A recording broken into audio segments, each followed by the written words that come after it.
ए रामू, रुक, इधर आ। जाने से पहले यहाँ 10 अशरफिया छोड़ के गया था, वापस आए तो नहीं दिख रहे हैं। मेरे जाने के बाद तू अकेला यहाँ था। अशरफिया तूने ही उठाया है ना? बोल, तू खुद मेरी 10 अशरफिया मुझे लौटाएगा या फिर तुझे सैनिकों के हवाले करूँ? देखो बेटा, मुझे उन 10 अशरफियों के बारे में कुछ नहीं पता। तुमने कहीं रख के भूल गए होगे। एक बार ठीक से देख लो ना बेटा, मैंने अपनी जिंदगी में चोरी नहीं की बेटा। तू सोचता है कब मैं यहाँ से हटूं और तू मेरे केले चोरी कर ले। अब तुझे मौका मिल गया और तूने मेरे पैसे ही हटा लिए। मैं तुझे नहीं छोड़ूंगा। अब तू देख। मैंने कभी तुम्हारे केले चुराने का नहीं सोचा। तुमने दिया तो खाया, नहीं तो चला गया। पर मैंने जिंदगी में कभी चोरी नहीं की बेटा। तुमसे कोई गलती हो रही है, जरा ठीक से याद करके देखो बेटा, तुमने वो पैसे कहाँ रखे थे? अरे हर चोर एक ही राग आलापता है, मुझे मालूम है। तुझे तो मैं सैनिकों के हवाले कर दूं, पर मन नहीं मानता। फिर मुझे अपनी शक्ल मत दिखाना तू। भाग अब। फिर हताश होकर रामू उस दिन के बाद से दामू की दुकान पर नहीं आया। लेकिन हर रोज रात को दामू के घर के सामने ही थोड़ी दूर पर मंदिर के आंगन में आकर सो जाता था। इस तरह सिलसिला चलने लगा। फिर अरे आज तो लगता है बड़ा तूफान आने वाला है। बाप रे, बिजली भी कड़क रही है। ऐसी हालत में कौन खरीदार आएगा? निकलता हूँ घर की तरफ। कहकर अपने फलों की टोकरी से सर को ढक के दुकान से अपने घर की तरफ निकल पड़ा। मूसलाधार बारिश हो रहा था। उसके घर तक पहुँचते पहुँचते अंधेरा छा गया। बच गया, आखिर घर तक पहुँच ही गया। मूसलाधार बारिश है, आज रात को नहीं रुकेगी। उस बुढ़ो को देखो, आराम से जी रहा है। कोई दे देता है तो खा लेता है, वरना आके मंदिर में आराम से सो जाता है। रईसी लगा रखी है। उसने लालटेन की रोशनी कम कर दी, खम्बे से टांग दिया और जाकर आराम से सो गया। उस रात बारिश रुकने का नाम ही नहीं ले रहा था। यूं ही रात गुजर रही थी। आधी रात तक दामू को प्यास लगने लगी और वो अपनी खाट से पैर नीचे करके उतरने लगा। ये क्या, पैर में कुछ मुलायम सा लग रहा है। रोशनी में देखो तो कुछ पता चले। अरे बाप रे, मैंने सांप पे पैर रख दिया था। बाप रे, ये सांप तो बहुत बड़ा है। पता नहीं कितनी जहरीली है। अच्छा हुआ मुझे काटा नहीं। मुझे तो सावधानी बरतनी पड़ेगी। इस तरह डरते डरते लालटेन को अपने पास रखकर सोने की कोशिश कर रहा था, पर उसको सपने में वो सांप ही दिख रहा था। उसकी नींद उड़ गई। अरे बाप रे, बहुत डर लग रहा है। मैं एक पल भी यहाँ नहीं रह पा रहा हूँ। मुझे बाहर जाना पड़ेगा। मुझसे अकेले में सोया नहीं जा रहा है।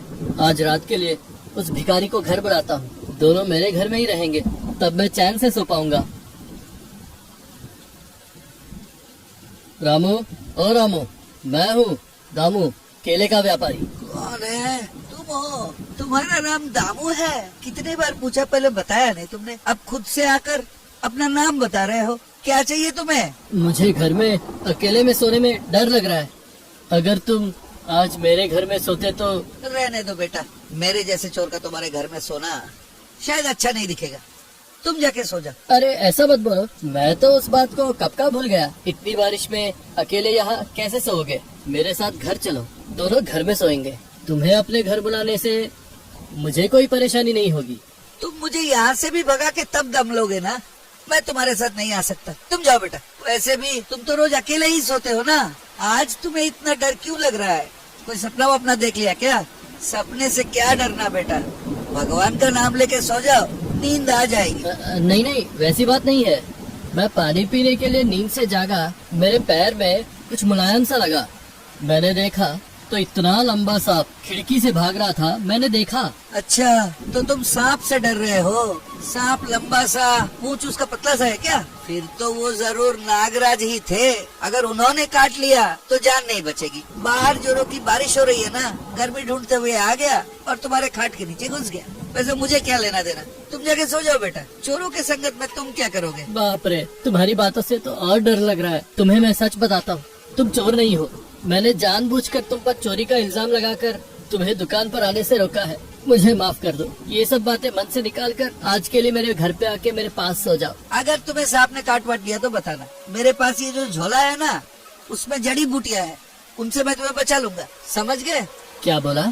सांप के कांटे को तुम बचा सकते हो? वो कैसे? सीधी सी उपाय है। जहाँ सांप ने काट लिया हो, समय रहते हुए उस जगह से पूरी विष को मैं अपने मुंह से चूस लेता हूँ। जब पूरी विष शरीर से बाहर निकल आती है तो उस इंसान का जान बच जाता है।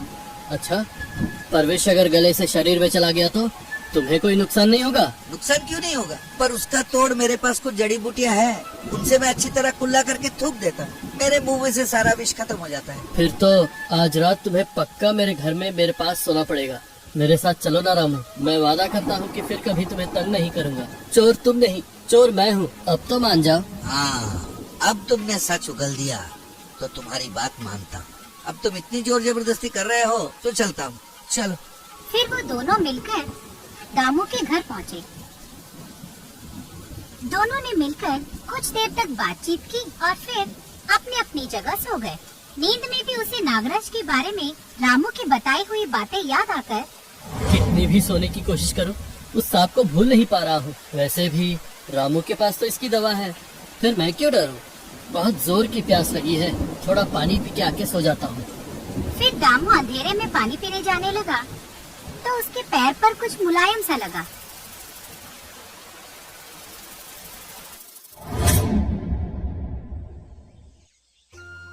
मुझे क्या हुआ? आप लोग मेरे इर्द गिर्द क्यों खड़े हैं? मेरे पैर में ये पट्टी कैसी? तुम्हें ना रात को सांप ने काटा था। तुम्हें उस बुढ़ाऊ रामू ने उसके विष से बचाया था। अब तुम्हारी जिंदगी खतरे से बाहर है। अच्छा, पर अब रामू है कहाँ? मैंने बहुत बेइज्जती की पर मेरी जान बचा ली। कहाँ गया वो? जहाँ सांप ने तुम्हें काटा वहाँ से उसने अपने मुंह से विष निकाली और थूक दी। पर जब उसने अपनी जड़ी बूटी निकालकर उससे कुल्ला करना चाहा तो देखा कि जो झोला उसके साथ हर वक्त रहता था वो उसे मंदिर में भूल गया और रात तुम्हारे घर में गुजारा। जड़ी बूटी के लिए मंदिर तक पहुँचने से पहले ही उसके शरीर में शायद विष चढ़ गया और सर चकराकर गिर गया। अरे रे, तो क्या रामू मर गया? मेरी जान बचाने के लिए अपनी जान को दांव पे लगाया? नहीं, उस वक्त मैं वहाँ से गुजर रहा था। उसकी हालत देखते ही मुझे ना सारी बात समझ में आ गई। उसने मेरे बेटे को इसी तरह सांप के कांटे से बचाया था। उस वक्त उसने कुछ जड़ी बूटियाँ मुंह में डाली और कुल्ला करके थूक दिया था। वो सब उन्हीं के झोले में होते थे तो मैंने उन्हें निकाल कर दे दिया तो उन्होंने तुरंत उससे कुल्ला करी और थूक दिया। पर अब तक उनको होश नहीं आया। बेचारा शायद मौत के दरवाजे पे खड़ा होगा। उनका क्या होगा पता नहीं। चलो जाके देखते हैं। फिर गांव वाले मिलकर उस मंदिर तक पहुँचे। थोड़ी देर बाद जब विष का प्रभाव कम हुआ तो रामू ने आंखें खोली। अरे रे रामू, तुम्हारी शक्ल देख के मैंने तुम्हारी बहुत बेइज्जती की। मुझे माफ कर देना। आज अगर तुम साथ ना होते तो शायद मेरी जान नहीं बचती। तुम्हारे जान के बारे में सोचे बिना ही मेरी जान बचा ली। चलो दोनों साथ मिलके रहते हैं। मेरा भी तो कोई है नहीं। मैं तुम्हारी एक पिता की तरह देखभाल करूंगा। फिर मुझे छोड़ के मत जाना, समझ गए?